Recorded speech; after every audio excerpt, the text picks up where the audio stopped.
기도하겠습니다.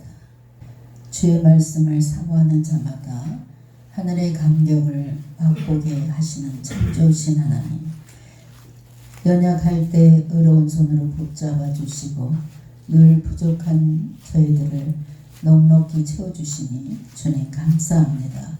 이 밤도 영혼의 부유한 자로 만들어 주시고 말씀으로 새 힘을 얻게 하여 주시옵소서.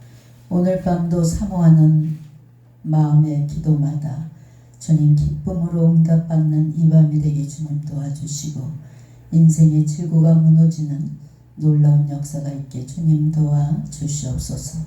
감사드리며 우리 주 예수님의 이름으로 기도했습니다. 아멘. 할렐루야. 오늘 말씀은 성장에 힘써야 될 영역이라는 말씀으로 은혜를 나누겠습니다. 폴란드 속담에 사계절을 여인으로 비유한 표현이 있습니다.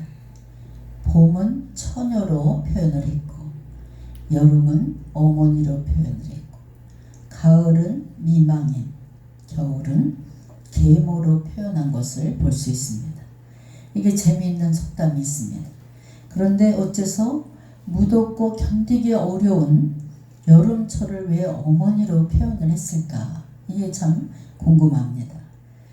그러나 그보다 여름은 모든 곡식과 과일들을 성장시키는 계절이기 때문에 어머니로 표현한 것 같습니다.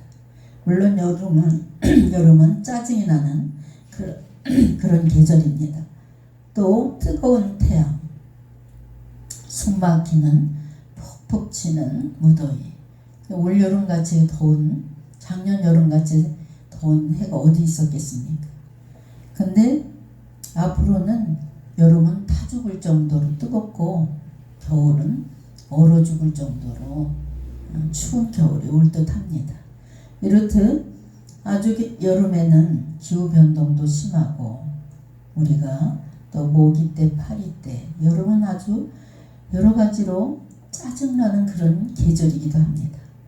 그러한 여름 가운데 대자연은 마음껏 성장해 나가는 것이 바로 여름입니다. 그렇기 때문에 여름을 어머니라 이렇게 표현을 했을 겁니다. 어머니 품에서 어린아이들이 무럭무럭 성장해 나가듯이 여름이라는 계절에 그 품에 안겨서 초목과 대자연은 생명들이 아주 부쩍부쩍 성장해 나가는 것을 우리가 볼 수 있습니다. 그래서 여름은 성장의 계절이다 이렇게도 말합니다. 이 성장의 계절에 우리들도 모든 면에서 크고 아름답게 성장해 나가는 여러분 되시길 주의 이름으로 축원합니다. 도시에서 살다가 오랜만에 시골 고향집에 가면 느끼는 것들이 있습니다. 우리가 어렸을 때 작은 나무들이 10년, 20년 지나서 고향에 가보면 아주 키들이 훌쩍 커서 그늘을 만드는 그런 아주 거대한 나무로 성장해 있는 것을 볼 수 있습니다. 물론 우리들의 육신도 이렇게 육신의 키가 너무나 성장한다면 얼마나 좋겠습니까? 근데 우리 인간은 어느 정도 성장하면 거기서 멈춥니다. 신앙의 인격적으로 지적으로 우리는 신앙도 성장해야 되는 줄 믿으시기 바랍니다. 사람들 중에는 육신의 키 때문에 열등의식을 갖는 사람들도 우리 주변에 보면 참으로 많습니다. 그래서 저는 키가 작지만 한 번도 키 작은 데에 대해서 제가 열등감이나 이런 걸 가져본 적이 없어요. 최근에 우리나라 사람들 이렇게 보면 젊은 애들 보면 키가 평균 신장이 175라 그래. 평균이. 그리고 여자들도 165. 그런데 이렇게 평균치가 옛날과는 비교할 수 없도록 이렇게 성장했습니다.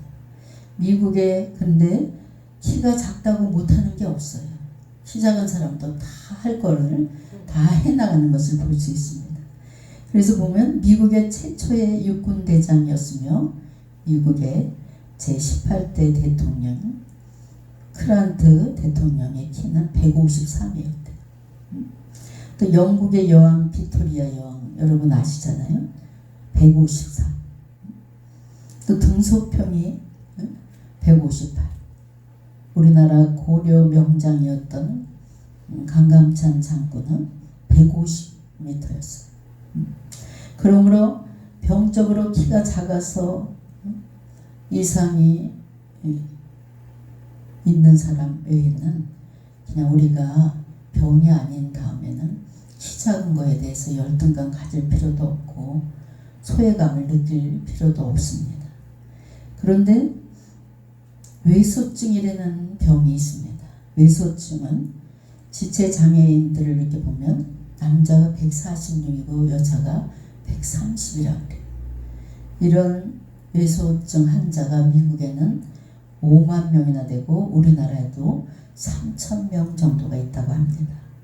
그러나 중요한 것은 육신의 키가 크고 작음이 아니라 우리가 영혼의 키가 얼마나 크고 작으냐, 이것이 믿음의 사람들의 문제입니다.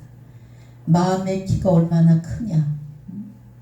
또 참으로 우리가 두려워야 될 것은 육신적인 외소증이 아니라 영적인 외소증을 고민해야 됩니다. 영적으로 성장하지 못하는 이것이 굉장한 인생의 큰 문제입니다. 믿음이 성장하지 못하고 사랑이 성장하지 못하고 또 성결한 삶이 성장하지 못하는 것이 우리 인생의 가장 큰 문제입니다. 여러분, 우리가 영적 성장에 힘써야 되면 여러분들도 다 마음속으로 사모할 겁니다. 오늘 본문 13절에 보니까 우리가 다 하나님의 아들을 믿는 것과 아는 일에 하나가 되어 온전한 사람을 이루어 그리스도의 장성한 분량이 충만한 데까지 이르리니 그랬습니다. 이는 온전한 사람이 되려면 믿음이 성장해야 된다는 것을 우리에게 일깨워주는 그런 아주 중요한 말씀입니다. 믿음은 온전한 사람을 이루게 하며 예수 그리스도를 닮아가야 되기 때문입니다. 믿음은 궁극적으로 구원에 이르게 하면서 영원한 하늘나라에 들어갈 수 있는 티켓을 칠 수 있는 것이 바로 믿음입니다. 믿음은 하나님을 기쁘시게 하며 하나님과 믿음이 있는 사람만이 가까워질 수 있다는 거예요. 여러분, 그리스도인이라면 믿음이 얼마나 중요한지를 여러분 잘 알고 있을 겁니다. 그러나 처음부터 우리가 믿음이 크게 성장하는 사람은 아무도 없습니다. 저도 처음에는 정말 종교인 생활을 많이 했습니다. 그런데 시간이 가면 갈수록 예수님의 모습을 닮아가려고 노력했고 더욱더 믿음 생활을 온전하게 하려고 노력하면서 점점 나무가 자라듯이 성장해 나가는 것입니다. 심지어 예수님의 제자들도 처음에 믿음이 하나도 없는 그런 제자들이었어요. 그래서 예수님께서 믿음이 적은 자들아 하면서 꾸중을 듣기도 하는 것을 볼 수 있습니다. 마태복음 8장 26절에.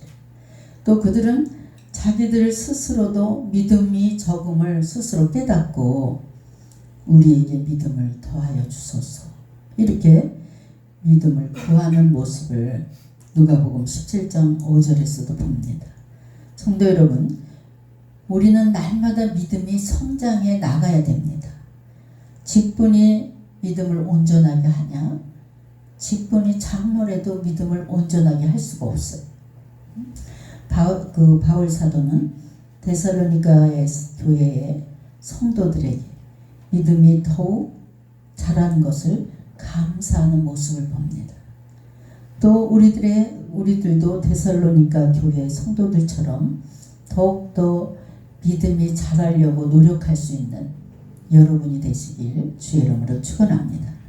그렇다면 어떻게 하면 우리가 믿음이 자랄까? 로마서 10장 17절에 보면 그러므로 믿음은 들음에서 나며 들음은 그리스도의 말씀으로 말미암았느니라 그랬습니다. 하나님의 말씀은 자꾸 들어야 믿음이 성장합니다. 그러므로 믿음이 성장하려면 매일매일 하나님의 말씀은 성경을 읽어야 됩니다. 눈이 안 좋아서 읽지 못하면 매일매일 성경을 귀로 듣는 여러분 되시기 바랍니다.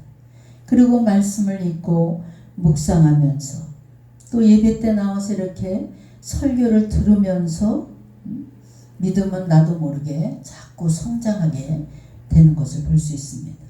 성도 여러분, 말씀을 가까이 하고 성경 설교를 설교 시간에 잘 들으면서 틈만 나면 성경을 공부할 수 있는 여러분 되시기 바랍니다.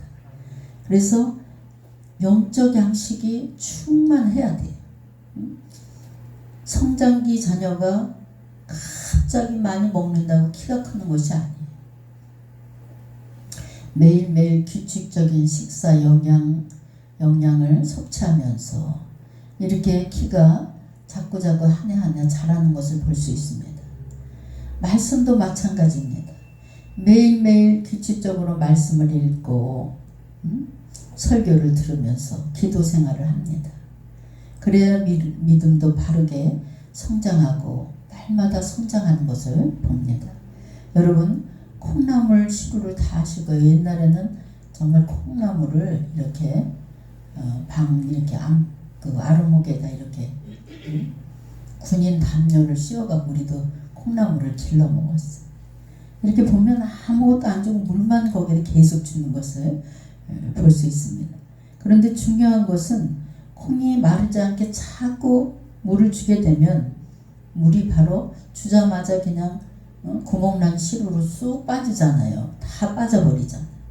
근데 그냥 물이 그냥 다 빠져버리는 것이 아니라 콩나물을 자라기 전에 그 콩을 흠뻑 적시면서 그냥 물이 빠집니다. 우리들의 믿음도 마찬가지. 하나님의 말씀을 듣고 바로 잊어버리는 것처럼 보일지 몰라도 자꾸 하나님의 말씀을 들으면서 나도 모르게 믿음은 성장해 나갑니다.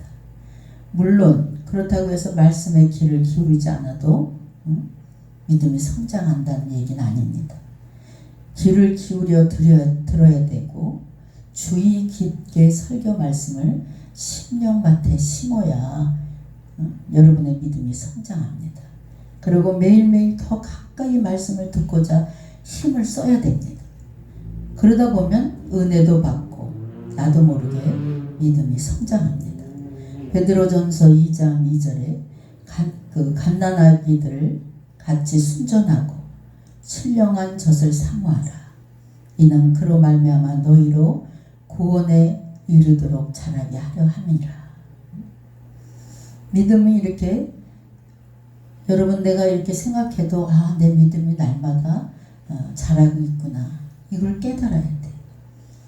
이렇게 깨닫게 되면 나도 모르게 계속 말씀을 사모하게 되고 유튜브에서도 그냥 다른 유튜브를 보는 게 아니라 어떻게 하면 설교 말씀을 들으려고 애를 쓰게 되는 것을 봅니다. 호세아 4장 6절에 보면 내 백성이 지식이 없으므로 망하는도다. 하나님을 아는 지식이 없으므로 망한다는 말씀이에요. 여러분, 사람의 삶에 필요한 지식을 갖추지 못하면 그 사람은 실패한 삶을 살 수밖에 없고 낙오된 삶을 살게 되는 것을 봅니다. 부모들이 학교에서 공부한 것도 모자라서 다시 학교 끝나면 학원으로 갑니다. 왜 이렇게? 그래서 부모들이 하는 말이 내가 너를 아주 뼈 빠지게 공부를 가르쳤다 이런 말을 합니다. 그런데 이렇게 하는 이유가 무엇입니까? 사회에 나가서 어느 정도 정말 지식이 떨어지지 않기 위해서 계속 학교에서 학원으로 이렇게 배우게 되는 것을 봅니다. 기독교 신앙도 마찬가지. 오병이어에 대한 하나님의 말씀과 그 말씀에 담긴 하나님의 뜻을 바로 알아야 내 생활 속에서 말씀대로 오병이어의 기적의 역사가 일어나게 되는 줄 믿습니다. 그래서 믿음을 갖게 되면 먼저 하나님의 말씀을 알아가는 단계에 반드시 알아가는 단계가 있어야 되고, 또 알아서 우리가 알아야만 면장을 하지, 이런 말도 있어요. 하나님에 대해서 말씀을 통해서 자꾸 어떤 분인지 알아가야 돼. 또 신앙에 대한 지성적인 이해와 경건함을 체험하고 여기에 보조를 맞춰서 신앙생활을 하게 됩니다. 가슴은 뜨거운데 머리가 비어있으면 어떻게 되겠어요? 광신주의에 빠질 우려가 높다는 거예요. 은혜를 받았는데 진리가 뒷받침해주지 않는다면 온전한 신앙생활을 할 수 없게 됩니다. 요한복음 1장 17절에 보면 율법은 모세로 말미암아 주신 것이요 은혜와 진리는 예수 그리스도로 말미암아 온 것이라. 이 말씀이 시사하듯이 은혜를 받아야 하지만 진리의 말씀이 뒷받침되어야 된다는 거예요. 따라서 우리는 하나님을 아는 지식에 있어서 꾸준히 성장해 나가는 그런 것이 성도에게 꼭 필요합니다. 그래야 경건하고 건강한 신앙생활을 할 수 있다는 사실입니다. 또 그래야 기독교적인 공격으로부터 우리가 승리할 수 있어요. 앞으로 이단이 판치는 세상이 이미 왔고 앞으로 더 기승을 부릴 겁니다. 근데 말씀의 토대 위에 서야 이 이단들에게 의해서 넘어가지 않는다. 말씀이 없는 이런 사람들이 이단에 빠지는 것을 볼 수 있어요. 아주 믿음 생활 열심히 하고 정말 장로님 가정의 권사님이 이단의 신천지에 빠진 거 보고 너무나 안타까운 거예요. 오늘 말씀을 보면 우리가 다 하나님의 아들을 믿는 것과 아는 일에 하나가 되어 온전한 사람을 이루어 그리스도의 장성한 분량에 충만한 데까지 이르리니 이는 우리가 이제부터 어린아이가 되지 아니하여 사람의 계술과 간사한 유혹에 빠져 모든 교훈의 풍조에 밀려 요동치 않게 하려 함이라. 하나님을 아는 지식이 있어야 어떠한 유혹에도 빠지지 않는다는 거예요. 흔들리지 않는다는 거예요. 하나님을 아는 성경의 지식이 있어야 분명히 말씀드리지만 절대로 아는 말씀에 바로 선 사람은 이단에 빠지지 않습니다. 말씀의 지식이 없으면 허탄한 길로 갈 수밖에 없다 그랬습니다. 그래서 사도 바울도 하나님을 아는 것을 자라게 하시기를 기도했고 골로새서 1장 10절에 베드로 사도도 오직 우리 주 곧 예수 그리스도의 은혜와 저를 아는 지식에서 자라가라 이렇게 권면하는 것을 볼 수 있습니다. 여러분 하나님을 아는 지식이 날로 성장해 나갈 수 있는 여러분 되시길 주의 이름으로 축원합니다. 그래서 이 말씀이 얼마나 중요한지 아무리 능력이 있고 정말 여러 가지 은사가 있다 할지라도 말씀이 없는 주의 종들은 그냥 꽝이에요, 꽝. 제가 베드로 사역을 하나님께서 주셨을 때 처음에 교회를 세우고 기도원 사역으로부터 시작할 때 하나님께서 저는 말씀을 5분 설교하려고 그랬어요. 설교에 자신이 없어갖고 저는 그냥 상담 사역하고 그냥 찬양을 많이 하고 그냥 5분 설교하고 이렇게 그냥 성경 한 구절 읽어주고 이렇게 해야 되겠다. 그런데 어느 날 기도 중에 하나님께서 은사를 받으면 받을수록 말씀의 토대 위에 서야 된다. 말씀 중심의 사역을 해야지 온전한 사역이 된다. 이것을 굉장히 강조를 하셨어요. 그 다음서부터 지금 우리 집에 한 150권 설교집이 있습니다. 제가 초창기에 처음에 설교한 것을 제가 2000년도에 설교한 걸 보면 6장이에요. 6장. 이 설교집 6장. 6장을 보면은 제가 야, 그 6장 할 때 사람들이 한 7, 80명 모여가지고 그냥 아멘 아멘 하고 막 그래. 제가 설교집을 들여다봤는데 너무 부족하고 구역장 수준인 거예요. 구역장. 야, 이래도 이렇게 성도들이 은혜를 받았나. 지금은 12장 내지 13장, 많으면 14장입니다. 근데 이럴 때 정말 그냥 뭐 어떤 때는 이 설교집을 초창기 때 20번, 30번씩 해갖고 6장을 그냥 다 외워갖고 올라가서 설교를 했어요. 정신없이 설교하고 내려오고 그랬는데 이제 시간이 흐르면서 하나님께서 계속해서 저에게 말씀해 주시고 성도들을 말씀으로 무장시켜라. 하나님의 말씀은 즉 힘이다. 이런 말씀을 자주 해주셨습니다. 그렇기 때문에 여러분 하나님을 아는 지식이 날로 날로 성장해 나가는 여러분이 되시기를 주의 이름으로 축원합니다. 그러기 위해서는 우리가 어떻게 해야 됩니까? 성경을 가까이 해야 돼요. 그리고 기도에 힘쓸 수 있는 여러분이 되시기 바랍니다. 아울러 성경을 통해서 배운 바 영적 진리의 삶을 실천하는 성도가 될 수 있습니다. 우리는 성경을 통해서 하나님을 지적으로 바로 정확하게 알 수 있다는 것입니다. 또한 기도를 통해서 하나님과 우리가 기도를 어떻게 합니까? 기도할 때 하나님과 인격적으로 만나는 거예요.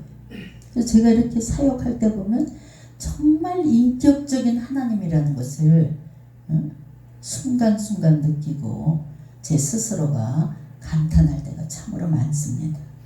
그리고 말씀의 순종함을 통해서 하나님을 보다 생생하게 체험해서 더욱더 우리 하나님을 깊이 알아갈 수 있는 여러분의 신앙의 단계가 되시길 주의 이름으로 축원합니다.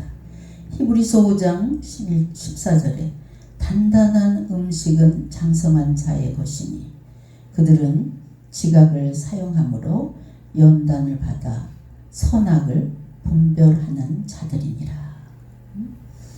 이렇게 신앙이 장성하게 자라야 믿음이 선과 악을 분별할 수 있는 그런 온전한 믿음의 성도가 되는 줄 믿으시기 바랍니다. 오늘 본문 15절에 보니까 오직 사랑 안에서 참된 것을 하여 범사에 그에게까지 자랄지라. 그는 머리니 곧 그리스도니라. 우리는 범사에 예수님만큼 성장하려고 노력을 해야 됩니다. 우리의 성장 목표는 완전한 예수님이 돼야 돼요. 우리도. 그래서 날마다 여러분 믿음 생활하려고 온전한 믿음 생활하려고 노력하는 이유가 뭡니까? 예수님의 모습을 닮아가기 위해서. 우리들의 가치관이 변화돼야 되는 줄 믿습니다. 우리가 생각하고 행동하는 모든 원리와 관점이 예수님 것으로 바뀌어야 된다는 거예요. 그런데 예수님을 닮아가려면 우리들의 가치관이 완전히 변화돼야 돼. 우리가 생각하고 행동하는 모든 원리와 관점이 예수님의 모습으로 바뀔 수 있는 여러분이 되시길 주의 이름으로 축원합니다. 그런데 이러한 변화와 성장의 중심에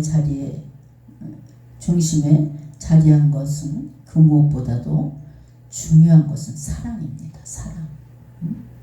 그러므로 오직 사랑 안에서 진리를 추구하라고 성경은 우리에게 권면하고 있습니다. 오직 사랑 안에서 예수님의 형상을 이루어가야 된다고 오늘 성경도 우리에게 주장하고 있습니다. 그래서 기독교는 도덕 종교가 아니고 율법적인 종교도 아닙니다. 은혜의 종교요, 사랑의 종교가 바로 기독교입니다. 사랑의 힘으로 진리를 따르고 성취하는 종교가 바로 기독교입니다. 그러므로 우리는 그 무엇보다 사랑이 성장되기에 힘써야 됩니다. 그래서 누구든 냄새가 풀풀 나는 사람도 사랑할 수 있는 그런 단계까지 가야 돼. 예수님 믿는 믿음의 사람들이 누구는 이래서 싫고 저래서 싫고 이 사람은 저래서 문제니까 싫고 가까이 안 하려고 그러는 분들도 있어. 그러니까 지금도 아주 생생합니다. 여리고 집회를 나올 정도로 사람들은 다 그래도 본교에서 믿음이 좋다 이렇게 평가받는 사람들이 여리고성 특별성에 일주일 동안 참석해요. 그 믿음 좋은 사람들이 와가지고 자리가 없으니까 뭐예요? 밥통을 다 깔고 앉고 막 그랬어요. 어디 앉을 데가 없으니까. 그런데 좀 냄새가 나고 로마티스 관절염이 저가 보니까 열 손가락, 열 발가락이 제멋대로 틀어지더만 거기. 걸을 수 없는 사람이 119 차를 동원해서 여기 집회에 그래도 참석하고 싶어서 와갖고 강대상 맨 앞에 이렇게 들거로 실려서 와서 누워있는데 좀 냄새가 많이 나요. 근데 냄새 난다고 그 주변 일대 아무도 안 앉는 거예요. 그래서 제가 집회 때 이 설교 들어가기 전에 찬양하면서 그냥 막 뭐라 그랬어요. 그래도 눈치를 슬금슬금 보면서 그 옆에 와서 그제서 앉더라. 고린도전서 13장 13절에 사랑은 우주에서 가장 위대하다고 표현하고 있습니다. 사랑은 믿음과 소망보다 우월합니다. 왜냐하면 하나님은 사랑이시기 때문에. 여러분, 사랑이 없으면 거대한 금옷이라 해도 사랑이 없는 것은 다 무너지게 돼 있어요. 교회도 그냥 엄청 웅장한 교회를 할지라도 그 교회 안에 사랑이 없는 교회는 파가 갈리고 그냥 무너지는 교회가 됩니다. 그래서 사랑이 식어버리면 그 어떤 열매도 그 속에서 딸 수가 없다는 거예요. 예전에 우리 실로암의 그 역사입니다. 예전에 희경동에 사시는 분이 결혼을 한지 며느리가 결혼한 지 오래됐는데도 아이가 없는 거예요. 아이가.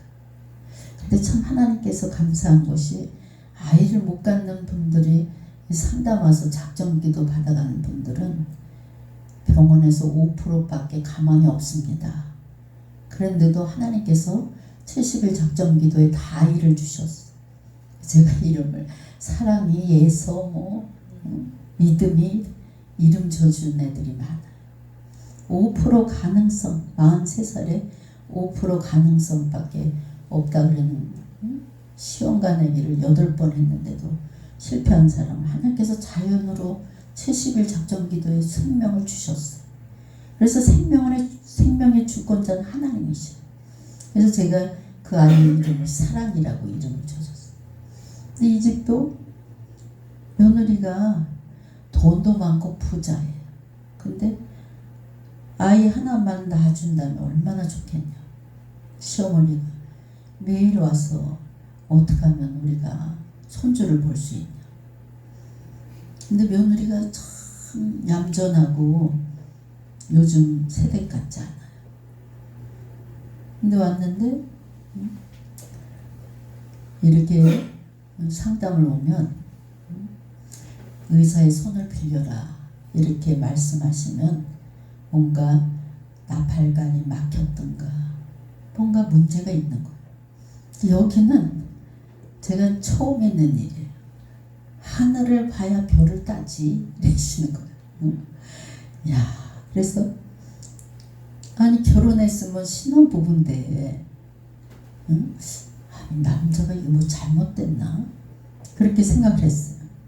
하나님께서 그 가문의 흐름을 보여주는데 윗대부터 다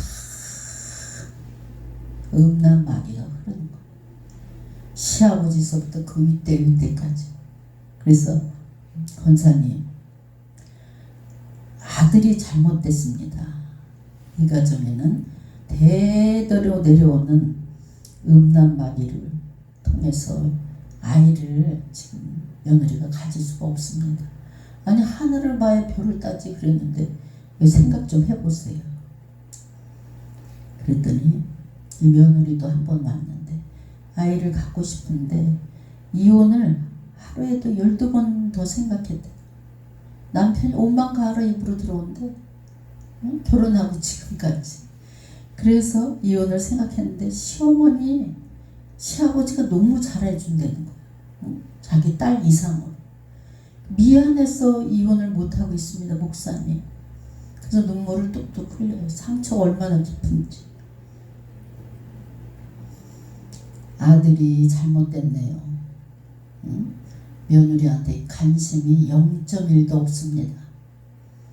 그래서 작정기도를 70일 줬어요. 그랬더니 그제서야 권사님이 자기 남편도 여자가 둘이 그 윗대는 할아버지 있잖아요. 그 윗대는 여자가 셋이고 줄줄이야. 그래서 자기가 며느리가 아이를 가지면 자기 남편이 밖으로 안 돌고 그냥 손자한테 빠지게 하려고 며느리 아이를 그렇게 기다렸다는 거야. 아들이 손주 하나 안겨주는 거야. 그러면 작정기도 중에 아들 뒤를 밟아서 아주 요절을 내버리라 그랬어. 그랬더니 이 권사님하고 남편하고 뒤를 밟아서 잡았는데 세상에 애 하나 딸린 과부야. 근데 총각 때부터 그 결혼하기 5년 전서부터 알았다는 거야. 그 결혼을 아무리 시킬래도 안 가려는데 강제로 이 며느리하고 결혼을 시킨 거야. 그 몸은 다 거기가 있는 거야. 가보니까 벌써 애는 초등학생이야. 그리고 여자도 7살 연상이야. 거기 그냥 살림을 차리고 사는 거야. 그런데 자기 남편이 시아버지 자리랑 자기하고 가서 그냥 요즘 같으면 다 걸려 들어가죠. 다 줘 뜯어놓고 그냥 살림살이 다 때려 부시고 아들을 끌고 와갖고 매일 아들을 따라다녔대. 꼼짝도 못하게 감금하다시피. 이게 지금 뭐가 부족해서 결혼한 게 그렇게 나이 많은 유부녀하고 그렇게 사냐고. 강제로 그냥 1년 넘게 시간을 안 주고 쫓아다녀요. 그 집 앞에 가서 그 가구집 앞에 가서 보초를 쓰고 교대로. 그 사이에 하나님께서 정말 이 며느리가 임신을 하게 됐어요. 그래서 하나님께서 손주를 낳게 했습니다. 근데 이 손주가 얼마나 귀하고 사랑스러운지 그 밖으로 돌던 시아버지도 그냥 손주 보는 재미에 꼼짝도 안 하고, 이제 자기 자식을 낳아보니까 꼼틀꼼틀하는 애기가 자기 아들이거든. 그때부터 마음을 잡고 그 아들도 밖으로 안 돌고 가정이 사랑으로 하나가 되더라. 제가 그 모습을 보고 참 하나님의 놀라운 은혜와 기적을 보고 감사했습니다. 근데 이 며느리도 이제 아버님 우리가 믿음 생활 잘 해서 정말 믿음의 온전한 가정, 사랑이 넘치는 가정이 됐으면 좋겠어요. 그러면서 눈물을 툭툭 흘리니까 시아버지가 며느리를 꼭 안아주면서 내가 이제 네 시어머니 마음을 알겠다 그러면서 회개하고 눈물을 흘리고, 그때 당시 금난교회 온 가족이 열심히 다니면서 가정이 회복되는 것을 봤습니다. 이렇듯 가정도 교회도 사랑이 없으면 무너질 수밖에 없어요. 그래서 우리가 무엇보다도 회사도 사랑과 믿음으로 하나가 되게 해주세요. 교회도 사랑과 믿음으로 하나가 되게 해주세요. 사랑과 믿음만 있으면 그 그 어떤 역사도 다 일어나게 될 줄 믿으시기 바랍니다. 여러분, 우리는 늘 살아가면서 여러 가지 어려움을 겪게 됩니다. 그런데 우리가 믿음 안에서 사랑 안에서 모든 것을 용서하고 사랑이 있으면, 온전한 사랑이 있으면 그냥 내 오른뺨을 때린 사람 5분이면 잊어버리게 돼. 금방 잊어버리게 돼. 근데 제가 이렇게 사회에 나가서 많은 사람들을 만나보면, 제가 우스갯소리로 얘기했지만 여자보다 남자들이 그렇게 잘 삐지더만. 너무 잘 삐지는 거예요. 요만한 일에도 그냥 섭섭해하고, 요만한 일에도 삐지고. 야, 정말 남자들을 겪어보니까 여자보다 못해도 속이 밴댕이 콧구녕 마냥. 여러분, 우리는 그냥 이 마음이 태평양 바다처럼 넓어야 돼. 그 넓은 사랑으로 누구든지 다 안을 수 있는 그런 사랑을 가지시길 주의 이름으로 축원합니다. 오늘 말씀을 가슴에 새기시고 장성한 믿음의 분량이 충만한 데까지 이를 때까지 여러분 말씀을 사모하고, 어떻게 하면 내가 주님을 만날까? 우리 찬양할 때도 찬양에 막 빠져서 찬양을 하잖아요. 이 찬양은 내가 노래하는 게 아니에요. 이 찬양을 받는 주인공이 누굽니까? 우리 주님이 이 찬양을, 내 찬양을 받는 거. 음치도, 우리 최집사님 굉장히 음치더만. 근데 음치든 잘하든 이게 상관이 없는 거예요. 하나님 보시기에는 다 이뻐 보이고 그냥 이 곡조 있는 기도를 한다는 자체를 기뻐하는 거예요. 그래서 찬양을 하다 보면 어떻게 돼? 그냥 귓볼에 그냥 불이 확 오고, 하나님 내 찬양을 받는 걸 내 자신이 느낄 때 어떻게 흥분하게 되고 손뼉치게 돼. 또 감사하게 돼. 여러분, 이렇게 온전한 믿음을 사모하시고 말씀을 하루에 한 장, 정말 바쁘다 생각하면 한 장씩이라도 보셔요. 말씀. 그리고 아무리 바빠도 주님과 영적 교제 시간은 꼭 가지시고, 우리 딸이 엄마 내시경실로 가서 일을 하게 됐대. 내시경. 아니 그런데 그냥 내시경을 하다 보니까 사람들이 막 별 헛소리를 다 하고, 수면 내시경 시간에 그냥 어떤 때는 위하고 장하고 같이 할 때 그냥 막 어떤 때 똥이 다 튀고 그랬대. 그리고 무섭다는 거만 눈을 뒤집어 쓰고 그러면. 근데 20분, 아무리 바빠도 20분, 30분 집에서 딱 일어나면 양치질하고 하나님께 기도를 하고 간대. 하나님, 저 담대함을 주세요. 그냥 마취가 안 되면 의사 선생님에게 눈으로 체크하면서 약을 면밀히 더 넣으라면 사람 붙잡아야지, 약 넣어야지, 뭐 정신이 없다니까. 그리고 어떤 때는 막 실수할까 봐 막 가슴이 두근두근. 근데 하나님께 담대함을 주세요. 하나님, 내가 다 해낼 수 있는 힘과 능력을 주세요. 이렇게 기도했더니 요새는 3명씩 해도 끝도 없다는 거. 그래서 여러분, 우리가 이렇게 하나님과 진지한 영적 교제 시간을 날마다 가질 수 있는, 아침에 눈 뜨고 일어나서 한 3, 40분이라도 하나님께 시간을 내드리세요. 일어나자마자 사람하고 말하기 전에 주님과 먼저 기도할 수 있는 그런 습관을 가지시길 주님의 이름으로 부탁드립니다. 기도하겠습니다. 길이요 진리요 생명이 되신 하나님, 오늘 진리의 말씀으로 날마다 저희들의 영을 새롭게 하여 주시니 주님 감사합니다. 저희들에게 분별의 영을 주시고 하나님의 말씀을 깨달아 알게 하여 주시옵소서. 하나님 말씀 중심으로 아버지 믿음 생활 할 수 있는 저희들 되게 주님 도와 주시옵소서.